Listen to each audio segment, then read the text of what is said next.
Hey everyone, it's Steve Harris at MuseThemes.com. Recently we've been chatting with designers who are new to the web. Let's say they're print designers and their clients are looking to build websites and they finally decided that they feel comfortable designing a website using Muse. One of the biggest obstacles for them is setting up things like hosting and domains. It can be a little bit intimidating at first because you have to change various settings on the hosting and domain provider sites. The good part about this is once you've done it for one client, it'll be virtually the same for all of the rest of your clients in your career. Now, with that said, we're going to do a series of training videos explaining how to work with hosting accounts and how to set them up, all using Adobe Muse. So to get started here, I have an Adobe Muse website based on one of our templates. So let's assume in this scenario, your client has no existing website and no existing domain name or URL, and they want you to set up everything fresh. So the first thing that we're going to want to do is we want to start sending them proofs, or we want them to start reviewing the site as we're working on it. Well, if you haven't set up a hosting account already, this is pretty tough to do because you have nowhere to place the files for them to see it. So when you're in Muse, the best thing for you to do in this scenario is once you've got your site somewhat ready to go or you've got a draft, go up to the Publish button and just click on it. And it comes up with this box that says Publish to Business Catalyst. You can put in a site name and there's some options. So if you don't have an existing site going, your box is going to look like this. It's kind of brand new and saying you're just a click away from previewing your site on the internet. So what this is going to do is publish up a temporary Business Catalyst site. And you can use this link to send to your clients so they can proof your website. You'll receive a large amount of these temporary sites, I think up to 100, so you can go ahead and use this for all your clients. So for the purpose of this demo, let's just enter something like hosting setup, and what it will do is link up this temporary site to hostingsetup.businesscatalyst.com, and it's a new site. You don't really need to change any of these options. So let's click OK. So what Muse is going to do is it's going to generate all of the assets for your website, and it's going to create this temporary Business Catalyst site and upload it to the web.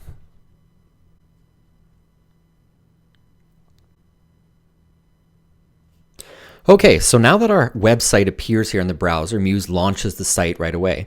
You can see that this is actually a live website. It has this hostingsetup.businesscatalyst.com address, and you can now send this link to your client so that they can go ahead and preview the site.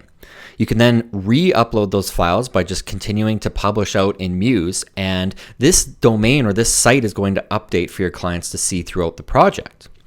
So let's assume now that they've previewed the site, they love the look of it, and they want you to go ahead and get your hosting and everything else set up. So the first thing you'll need to do is buy your website a home. And I always compare a home to hosting. It's where your website is basically going to live. It's where you're going to put the files. And once the files live there, you're going to give it an address, which is the domain name or the URL. So there's various ways you can set up hosting using Muse. You can host on Business Catalyst, which is kind of the system that this temporary site uses. However, I'll talk about that in another video because you actually do receive 5 free hosting accounts through Business Catalyst if you're a Creative Cloud member. So let's say you don't want to use Business Catalyst and we want to set up new hosting. You would go to a provider like Godaddy, for example. So let's go to Godaddy.com.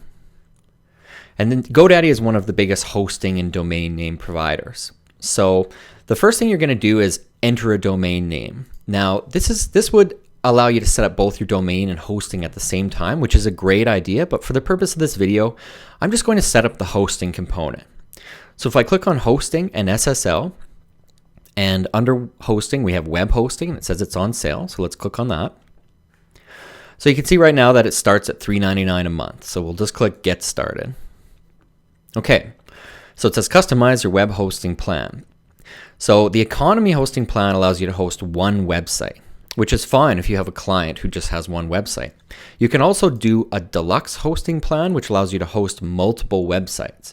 Now, this is an interesting thing because if you're a web designer and you have many clients who are going to need to be hosting many sites, one thing you might want to consider is purchasing your business or yourself one of these deluxe plans and actually hosting all of your clients' websites for them on this single plan. So this would allow you to potentially generate some revenue for your business by charging your clients hosting fees.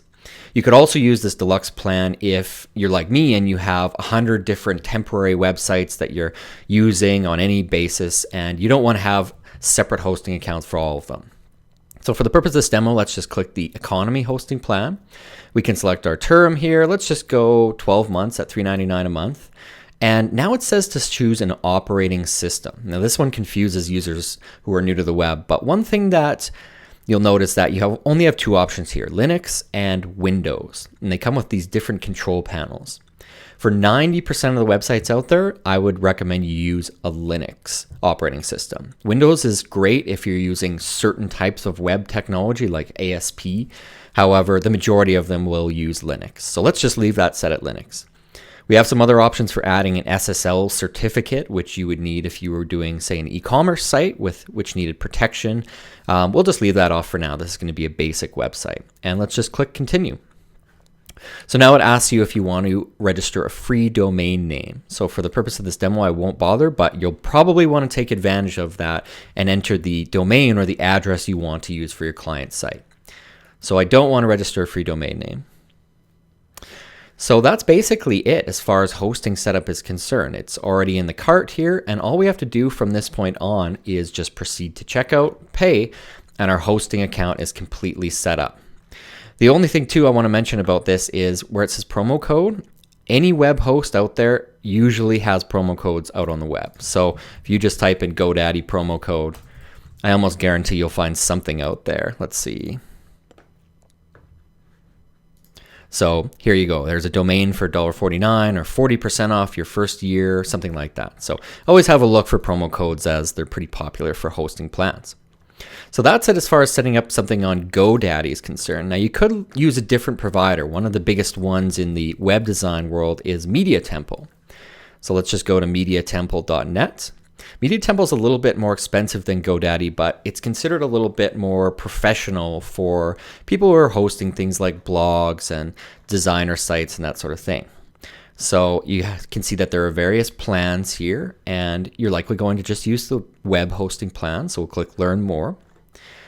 And then we can add it to the cart. It's $20 a month, and it allows you to host up to 100 websites. So this would be more comparable to the economy plan that you're looking at on GoDaddy. So let's just add that to the cart. And you're going to go through a similar setup process like you did on GoDaddy. It will allow you to register a new domain, or you can kind of link up an existing domain. Let's say your client already had one, or you can just go ahead and buy the domain later and skip this step. So there are a ton of hosting providers out there on the web, and they'll all try and hit you with these add-ons, things like security and site mover. And, personally, I never add very many of those on, but you can certainly go ahead and do so if you need to. So this is kind of a basic setup overview of how to get your hosting going. But let's take a look at how to host on Business Catalyst, because you do actually get 5 free sites that way. Thanks again for watching, and check out our next video.